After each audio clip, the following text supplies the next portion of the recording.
Hello friends, welcome back to my channel Gyan Sankalp. तो friends, UP TGT का revise syllabus जारी हो गया है। जो 2026 में भी वैकेंसी आएगी, तो उसके लिए लोग काफ़ी स्टूडेंट उसके वेट में थे कि कब उसका सिलेबस जारी होगा। बट अभी आपका जीएस का सिलेबस जारी नहीं हुआ है। बाकी सब्जेक्ट का हो गया है, पीजीटी और टीजीटी दोनों का हो गया है।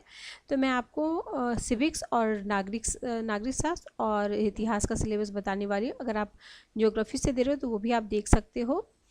देखो, ये सिलेबस है, ठीक है। और चलिए, इतिहास का मैं बताती हूँ आपको, क्योंकि मेरी चैनल पे आपको इतिहास कराया जाएगा, तो मैं आपको बताती हूँ। देखिए, इतिहास में पूरा ऐतिहासिक संस्कृति में तो पहले भी था। पूरा पाषाण युग था, मध्य पाषाण, नवपाषाण युग की प्रमुख विशेषता। फिर है प्राचीन युग में सिंधु घाटी सभ्यता की विशेषता। फिर वैदिक कालीन समाज, उसकी अर्थव्यवस्था, राजनीतिक संस्था, धर्म और एवं दर्शन। फिर धार्मिक आंदोलन, जैन धर्म, बौद्ध धर्म, भागवत धर्म, शैव धर्म, भक्ति की विशेषता। फिर है मौर्य काल में किसको पढ़ा? चंद्रगुप्त मौर्य, बिंदुसार और अशोक। फिर मौर्य काल का प्रशासन, कला और समाज। मौर्योत्तर काल में शुंग राजवंश है, शक है, कुषाण राजवंश, मालवा और सातवाहन। गुप्त साम्राज्य में चंद्रगुप्त प्रथम, चंद्रगुप्त विक्रमादित्य, कुमारगुप्त, स्कंदगुप्त। और यहाँ की कला, समाज और संस्कृति भी। आगे है गुप्तोत्तर काल में क्या है? हर्ष शिलादित्य, मतलब गुप्तोत्तर काल में क्या पढ़ना है? हर्षशिलादित्य। फिर है पाल, प्रतिहार, चौहान, चालुक्य, राष्ट्रकूट, पल्लव, चोल राजवंश एवं राजनीतिक संस्कृति का इतिहास। आगे भारत में मुस्लिम आक्रमण, ये पहले भी था। भारतीय प्रतिरोध और मुस्लिम आक्रमण का प्रभाव। फिर कुतुबुद्दीन ऐबक, इल्तुतमिश, रजिया बलबन, विशेष संदर्भ में दिल्ली सल्तनत की विशेषता। आगे है अलाउद्दीन खिलजी की सामरिक उपलब्धि, प्रशासन, बाजार। फिर है तुगलक वंश का गयासुद्दीन तुगलक, मोहम्मद बिन तुगलक, फिरोज शाह तुगलक। तैमूर का आक्रमण, बहमनी साम्राज्य, सैयद और लोदी, ठीक है। आगे है आपका मुगल साम्राज्य, बाबर, हुमायूं, अकबर, जहांगीर, शाहजहां, औरंगजेब के जीवन चरित्र एवं उपलब्धियां। फिर राणा प्रताप, महाराणा प्रताप, छत्रपति शिवाजी का जीवन चरित्र, उपलब्धियां। फिर आधुनिक भारत में 1858 से लेकर 1950 तक, 1857 का स्वतंत्रता संग्राम, स्वरूप परिणाम, यूरोपीय शासन का भारतीय अर्थव्यवस्था पर प्रभाव, 19वीं शताब्दी में भारतीय पुनर्जागरण, सामाजिक धार्मिक क्रांति आंदोलन, उसका स्वरूप, उसका योगदान।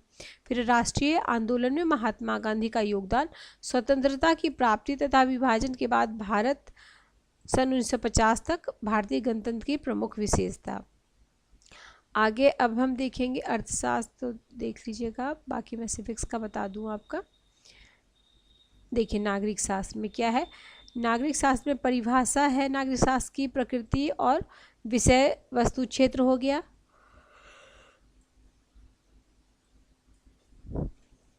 राज्य है परिभाषा, तत्व, राज्य की उत्पत्ति, विभिन्न सिद्धांत। राजनीतिक अवधारणा में संप्रभुता, कानून, दंड, अधिकार, स्वतंत्रता, समानता, नागरिकता। प्रजातंत्र, अधिनायक तंत्र। फिर है विचारधारा में व्यक्तिवादी विचारधारा, उदारवादी, फांसीवादी, वैज्ञानिक समाजवाद। फिर है राजनीतिक दार्शनिक में कौन? प्लेटो, अरस्तु, हॉब्स, मैकियावेली है, Locke, Rousseau, Bentham, J S Mill, Karl Marx, Manu, Kautilya और गांधी जी। फिर है संसदात्मक और देशात्मक एवं एकात्मक, संघात्मक। सरकार की अंग, व्यवस्थापिका, कार्यपालिका, न्यायपालिका। चुनाव आयोग, चुनाव सुधार, मतदान व्यवहार। फिर है गोखले, तिलक, गांधी, नेहरू, सुभाष चंद्र बोस, जिन्ना, अंबेडकर का राष्ट्रीय आंदोलन में योगदान। फिर है भारतीय संविधान की मुख्य विशेषता, मौलिक अधिकार, राज्य के नीति निर्देशक तत्व, संघ सरकार, कार्यपालिका, राष्ट्रपति, प्रधानमंत्री एवं मंत्रिपरिषद। फिर है भारतीय संसद, लोकसभा, राज्यसभा, भारतीय न्यायपालिका, सर्वोच्च न्यायालय, उच्च न्यायालय, राज्य सरकार में राज्यपाल, मुख्यमंत्री, जिला प्रशासन में जिलाधिकारी, लोकतांत्रिक विकेंद्रीकरण एवं पंचायती राज। फिर भारतीय क्षेत्र मतलब भारतीय लोकतंत्र की चुनौतियां में क्या, जातिवाद, क्षेत्रवाद, सांप्रदायिकता, राजनीतिक दल एवं दबाव समूह। और भारतीय प्रशासन में नौकरशाही, ओम्बुड्समैन, लोकपाल, लोकायुक्त। ठीक है, ये आपका सिलेबस हो गया एसएसटी का। फिर मैं आपको पीजीटी सिविक्स का भी सिलेबस करा दूंगी नेक्स्ट क्लास में। तो ठीक है फ्रेंड्स, सिलेबस तो आ गया, अब मोर और लेस तो वही है, थोड़ा बहुत घटा है और कुछ बढ़ा भी है। तो देख लीजिए, सिलेबस के अकॉर्डिंगली आपको तैयार करनी है और एग्ज़ाम भी आपका नवंबर में हो ही जाएगा। अगस्त मिड या अगस्त लास्ट अगस्त तक आपकी वैकेंसी आ जाएगी। 1 महीने समझ लो आपको फॉर्म फिलिंग में मिलेगा। हो सकता है 1 महीने से कम भी दे, 20-25 दिन भी दे सकते, ज़रूरी नहीं है कि 1 महीने ही मिले आपको। और फिर उसके 1-1.5 महीने बाद आपका पेपर हो जाएगा। तो ठीक है, आप तैयारी में लग जाइए जिन जो भी हैं। ठीक है, चल मिलते हैं हम आगे के क्लास में। Till then bye bye, keep watching and keep sharing.